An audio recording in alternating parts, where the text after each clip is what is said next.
Hello, everyone, and welcome to the Vendo podcast. My name is Nicolas Martinez, and I'm the VP of Marketing. Today, we're going to be talking about Onsite Editorials. This is going to be part 2 in the series on Onsite Editorials. We released our first part of this series, I believe about 2 or 3 episodes ago, episode 63. So if you haven't seen episode 63 yet, definitely recommend checking that one out. That lays a strong foundation for what the Onsite Editorial program is.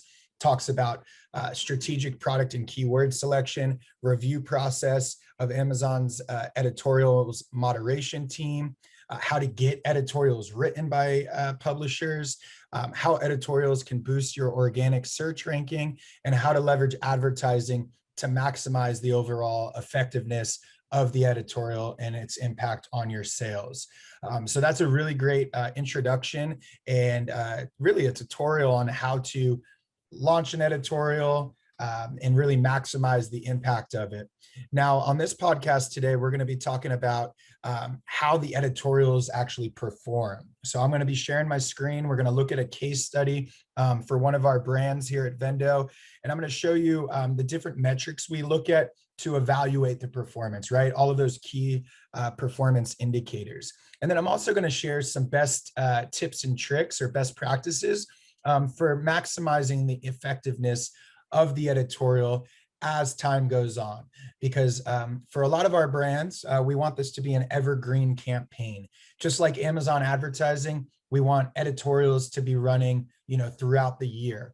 And so there's some strategic ways that you can go about doing that so that you maximize the chance of having an editorial running throughout most of the year, right? Because just like products become less and less relevant for keywords, Amazon looks at editorials similarly. And so if your editorial is less relevant, less likely to be helpful to the customer, then it'll start showing up less and less. And so you have to know what you can do to make sure that it is not dropping off of the search results, right? Because the whole point of this is having the editorial show up so that it drives clicks and drives sales.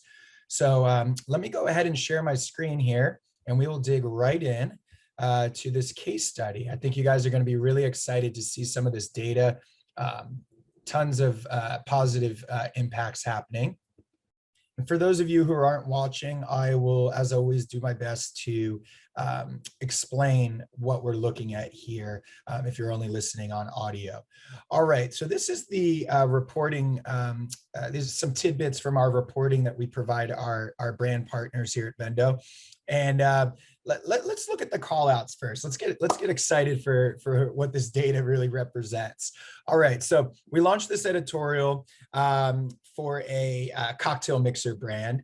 And within the first month, they saw a 95% lift in sales for the targeted products, right? So they were targeting one primary product, 95% lift.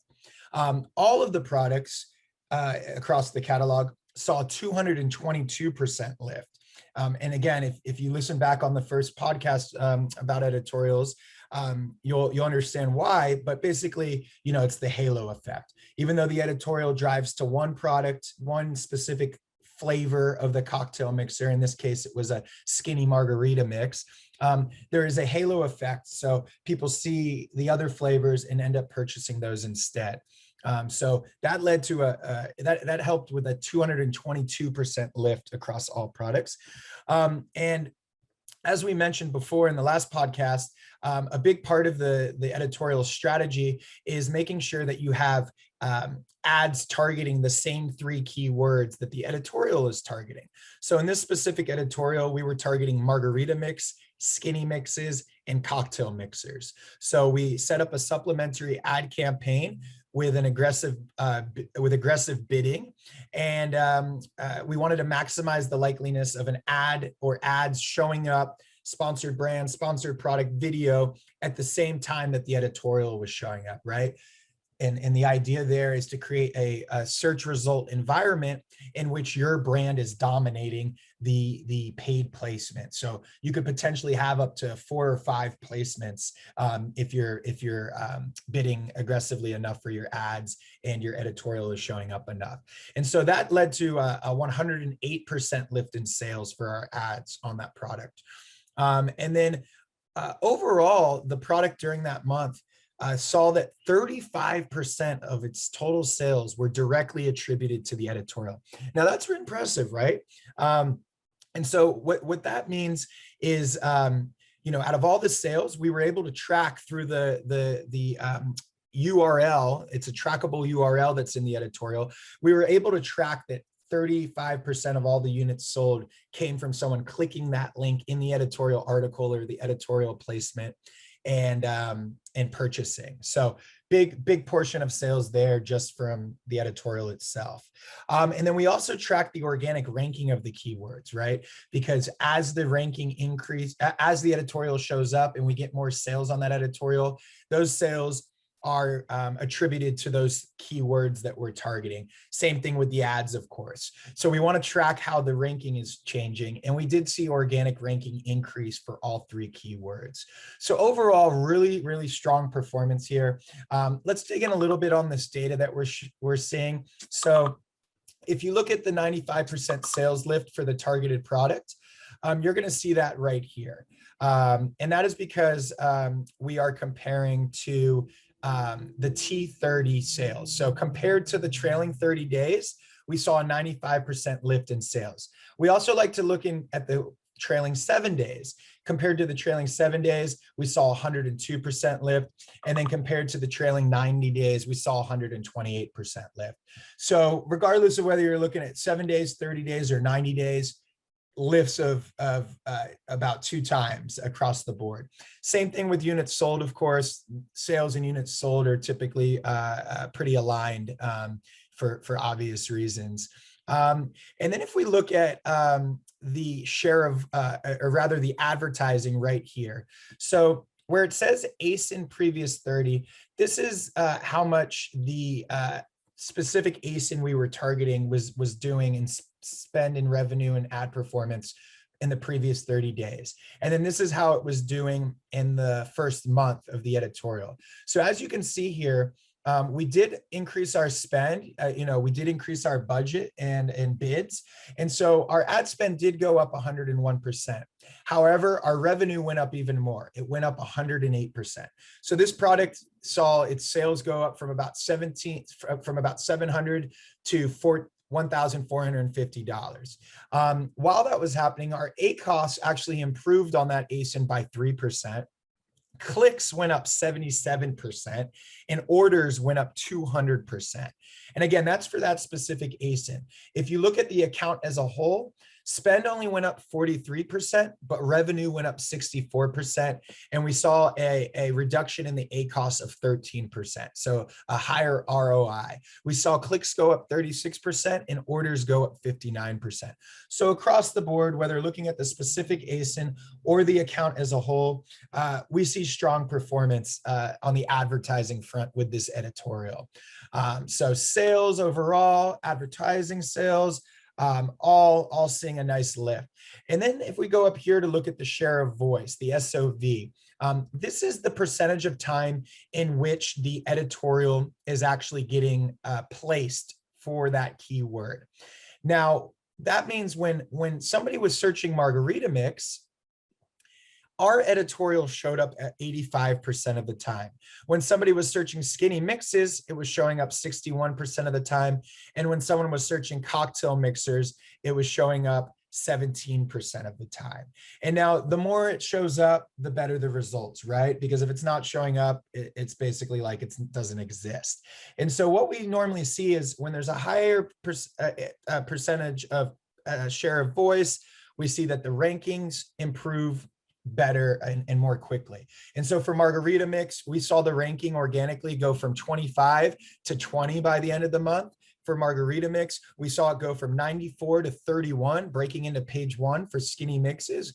And we saw it go from 53 to 44, breaking into page 1 for cocktail mixers. So again, across the board, organic ranking improved for the 3 keywords that we were targeting. Now, this all looks bright and rosy, right? Everything looks good. You're probably thinking this is a no-brainer. And we agree, we're running editorials across a great majority of our brands, and we're continuing to push them as an evergreen strategy for the reasons stated. However, in order for it to be a sustainable evergreen strategy, you can't just let it be. You've got to constantly be monitoring it, constantly be reporting on it, and really working with your PR partner and the Amazon moderation team and the publishers to ensure that the editorial is staying fresh, right? Because at the end of the day, Amazon wants to provide customers with the best customer experience. That's their number one goal with their business.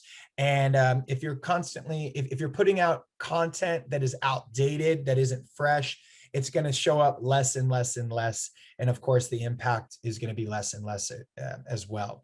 And so one of the things that we've learned over time to maximize the share of voice, the placement, and the overall performance is once you see the sales going down, request a refresh with the publisher.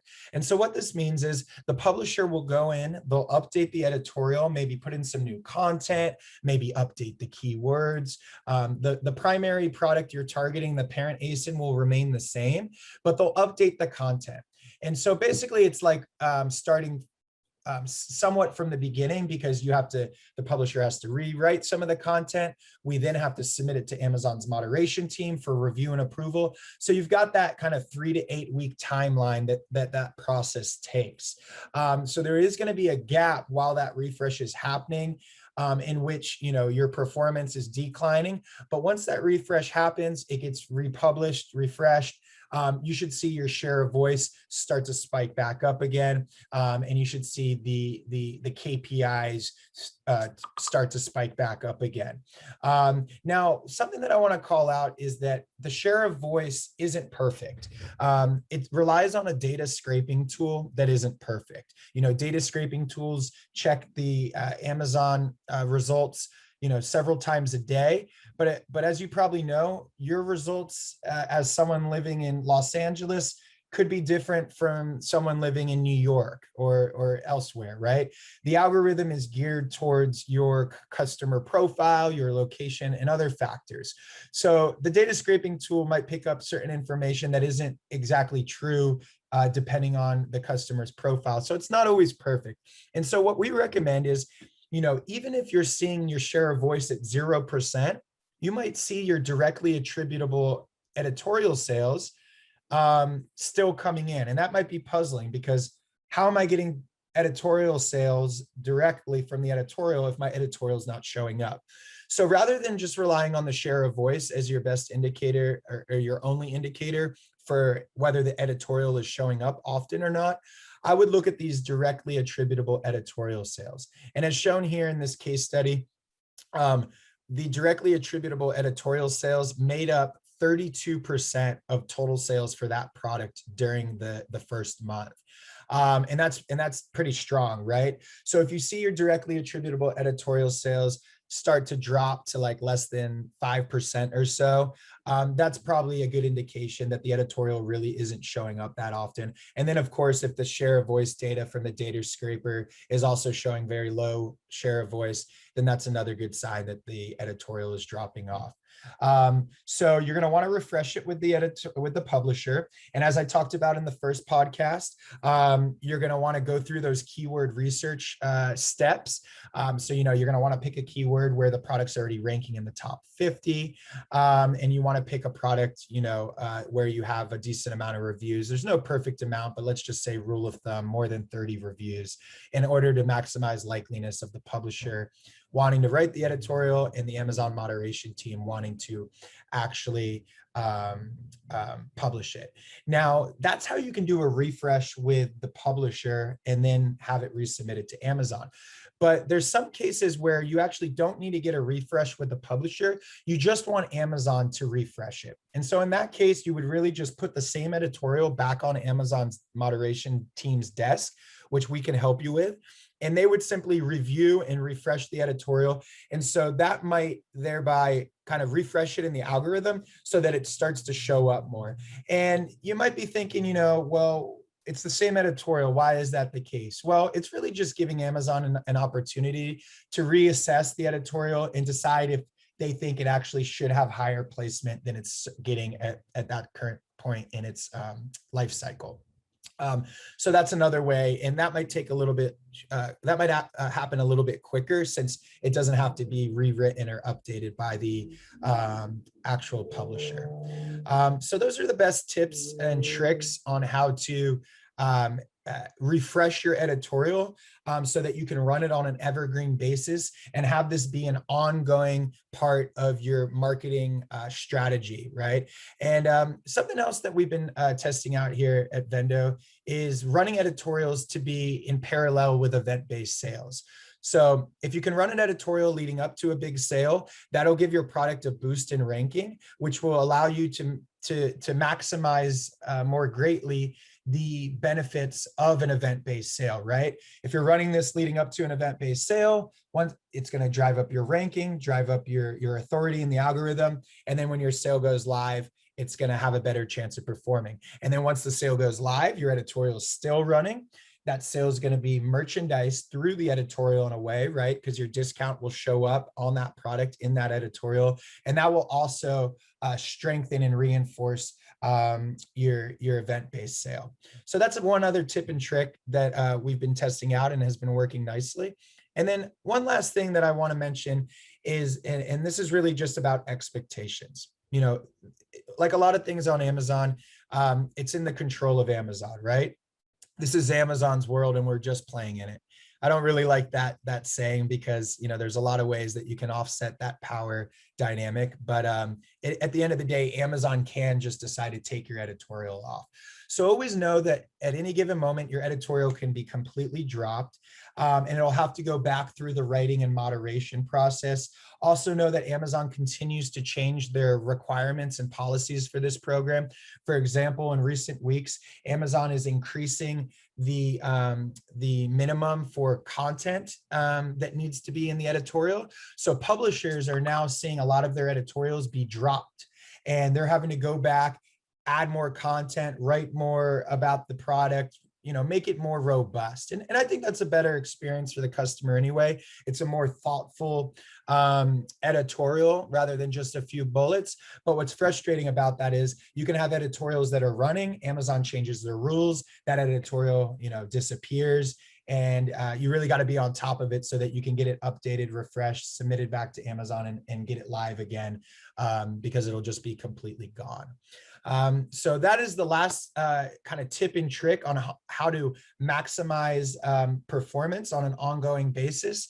Hopefully this case study was of interest to everybody. You know, I think that it's definitely one of our more positive case studies. And of course, it just is the first month of the case study. But I didn't show you month 2 or month 3 for the sake of time. But I can tell you that we're seeing that same positive performance in month 2, month 3, month 4 for this particular brand. Most brands around month 2 or month 3, performance starts to die off gradually, get worse and worse. And so when we see that happening, we go ahead and we submit a refresh with the publisher and or Amazon moderation team. So that's how editorials are running. Some of the data we're seeing, best tips and tricks and practices. Hope everyone found this interesting and helpful. As always, feel free to leave any questions below in the comments. Please follow us on any of our podcast channels, YouTube, Apple, Spotify, SoundCloud, IGTV, and feel free to email us directly at hello@vendocommerce.com. Would be happy to talk shop and get your business growing with editorials or any other strategies. All right, thank you everyone. Have a great week and we will see you next time.